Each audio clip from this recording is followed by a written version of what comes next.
estudiantil para mí es de las cosas más importantes, ¿no? Esta lucha social, esta lucha de izquierda a favor del derecho a la educación de todas y todos, en el que participó pues, la doctora Claudia junto con otros personajes que, bueno, los conocemos, pasaron a la historia, Antonio Santos, etcétera, ¿no?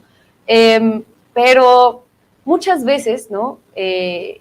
Cuando hay esta idea de generar unidad, y bueno, tú hablabas un poco de las elecciones que hay tanto en el Estado de México como Coahuila, que bueno, eso impide un poco generar los debates, ¿no? ¿Cómo mantener esa unidad, pero al mismo tiempo sí poder hablar de los contrastes de las distintas corcholatas, ¿no? Porque somos parte del mismo movimiento, somos parte del mismo partido, y sin embargo, a partir del recorrido que han tenido, tú hablabas ahora, por ejemplo, de la doctora Claudia, desde que estaba en el CEU, ¿no? Otros hablarán de cuando Marcelo Ebrard fue jefe de gobierno, Adán Augusto en sus años en Tabasco, ¿no? Pero cómo generar esos contrastes realmente de por qué apoyar a una corcholata y no a los demás sin romper la unidad. Yo creo que principalmente tiene que ver con una cuestión de altura de miras. Nosotros podemos tener diferencias con compañeras y compañeros que militamos dentro del movimiento de transformación, pero creo que es muy importante tener particularmente muy aceitado el tema de la ética y lo que estamos nosotros construyendo, lo que queremos ver hacia futuro.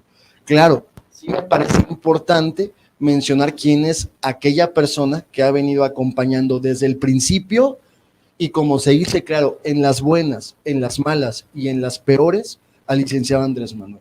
Y sí me parece que es importante que el obradorismo de todo este país tenga por lo menos la claridad meridiana de que hay una persona que ha estado permanentemente en la lucha política por la transformación de este país, sin esperar nada a cambio, sin pedirle nada a nadie, que me parece es por eso mismo la que representa, sin temor a equivocarnos, la continuidad a este proyecto de transformación. Por eso lo sostenemos. Nosotros, más allá de criticar a compañeros, que pudiésemos decir cosas que desde nuestra perspectiva pueden estar equivocadas, más bien lanzamos un nuevo llamado a la unidad y decir que es momento de sumar, y particularmente es momento, me parece importante decirlo, es momento de las mujeres, y es momento también de criticar aquellas campañas que están haciendo también para denostar a las compañeras. Me parece eso sí que debe de haber un llamado general para decirles, compañeros aspirantes, por favor,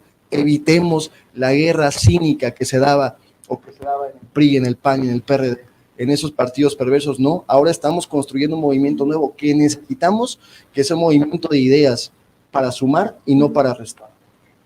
En ese sentido, pensando en el caso particular de Coahuila, en Coahuila, pues, a diferencia del Estado de México, donde se generó esta unidad, ¿no? A pesar de que eran Horacio Duarte, que era Higinio, que era pues la maestra Delfina, quienes estaban compitiendo en la interna, vimos que cuando Delfina gana pues la elección interna, ¿no? Pues ellos se suman a fortalecerla, ¿no? Y bueno, pues eso también ha sido parte de el momento arrasador que estamos viendo de la maestra Delfina, que se está llevando de calle el Estado de México. Pero contrastemos, por ejemplo, con lo que sucedió en Coahuila. En Coahuila lo que vimos fue pues una ruptura fuerte, ¿no? Había también 3 candidatos, Luis Fernando Salazar, Guadiana y Ricardo Mejía Verdeja, ¿no? Gana Guadiana el proceso interno y Mejía Verdeja decide dejar Morena e irse por otro partido político. Pero además, ¿no?, deja también votado pues, el trabajo ahí que tenía al frente. Claro, de la seguridad, porque además era, ¿no?, subsecretario, tenía un espacio en el gobierno de México y se sale. Y bueno, yo creo que eso ha sido pues parte del impacto que ha dejado tanto a Mejía Verdeja, por supuesto, en los suelos, como a Guadiana. ¿Tú cómo ves esto? ¿Sería una especie de aprendizaje de lo que podría suceder en 2024 si no se mantiene esta unidad? ¿Tú cómo lo ves? Yo creo que lo más importante y el juicio más importante lo hizo el presidente, es el de la conciencia. Y a mí me parece también que es importante mencionar que lo que ocurrió en Coahuila fue una traición al obradorismo y una traición al presidente de la República y a su confianza.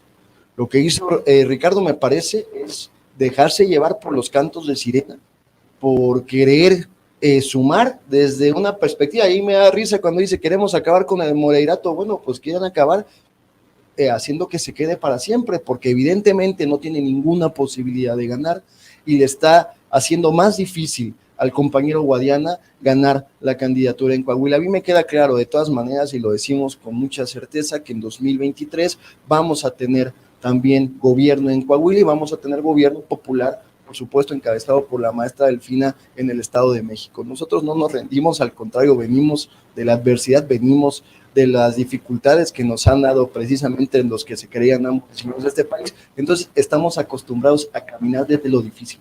Por eso les digo, nos vamos a enfrentar a ellos, pero sí creo que es un buen llamado de atención para todos los compañeros para decirles, la historia nos va a juzgar a todos. Y eso es muy importante que lo tengamos en cuenta. No hay espacio en una transformación sólida, popular, que está encabezando además el hombre más profundamente democrático de este país. No hay espacio, me parece, y lo digo con respeto, pero también con mucha honestidad, no hay espacio para la traición. Aquí no se rinde nadie, aquí no se baja nadie. Oye, Abraham, y es muy interesante todo esto que nos comentas, y sobre todo yo creo porque no es sorpresa para nadie ver que ahora, pues en todo nuestro país existe un profundo clima de politización, de participación ciudadana, pero yo creo que es algo que yo he escuchado últimamente, pero sí creo que viene desde muchas generaciones atrás, que siempre existe este discurso con los jóvenes de todos los políticos son iguales, ¿para qué nos metemos o para qué nos interesamos en la política si es lo mismo de siempre?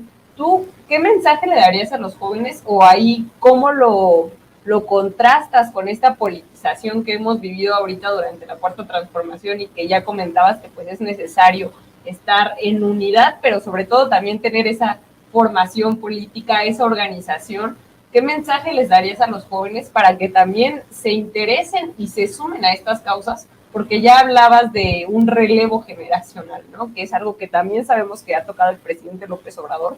¿Y cómo podemos, pues sobre todo, llegar a los jóvenes para que se sigan interesando, para que se sigan formando y para que crean y se den cuenta sobre todo de que para cambiar la política, pues hay que seguir haciendo política, ¿no? Para que no pase esto que ya decías, con el Moreirato, para que no se den estas traiciones o incluso para que no sucedan cosas como el que, por creer en este ejemplo de Mejía, ¿no? Que cree que él es el único que puede acabar con el Moreirato y entonces en ese mismo egoísmo decide dejar el proyecto, fue el encargo que tenía la 4T para pues tratar de ser gobernador, ¿no? ¿Cómo llegamos a los jóvenes? Bueno, primero les diría, para concluir un poco el otro tema, que yo creo que escuché alguna vez decir en una reflexión a un compañero político que decía que no había político que se respetara, que no aspirara a ocupar el cargo más importante de su país, pero que por encima de todo... Fernández Noroña, ¿no? Fernández Noroña. Pero por encima de todo estaba el proyecto. Y entonces el mismo llamado a todos los compañeros a que tengamos altura de miras y que por encima de nuestros propios intereses particulares pongamos por delante de eso el proyecto de transformación. En segunda, yo diría que estamos viviendo tiempos estelares, como dice el presidente, estamos viviendo tiempos inéditos en donde los jóvenes y en general este país tienen la posibilidad de ser protagonistas de su propia historia. Nosotros somos herederos, mi generación es heredera de luchas en donde los jóvenes vieron cerrados los caminos democráticos y tuvieron que tomar otros caminos para hacer transformaciones en este país. Yo crecí en una generación en donde un pillo en 2006 se roba la presidencia y nos niega a nosotros, con sangre y con fuego, nos niega la posibilidad del futuro. ¿Qué hicimos los cientos y miles de jóvenes que crecíamos en ese momento? Yo les digo siempre que ahí me gustaba mucho una frase que vi posterior al fraude de 2006, donde decía, nos robaron la presidencia, no permitas que nos roben la esperanza.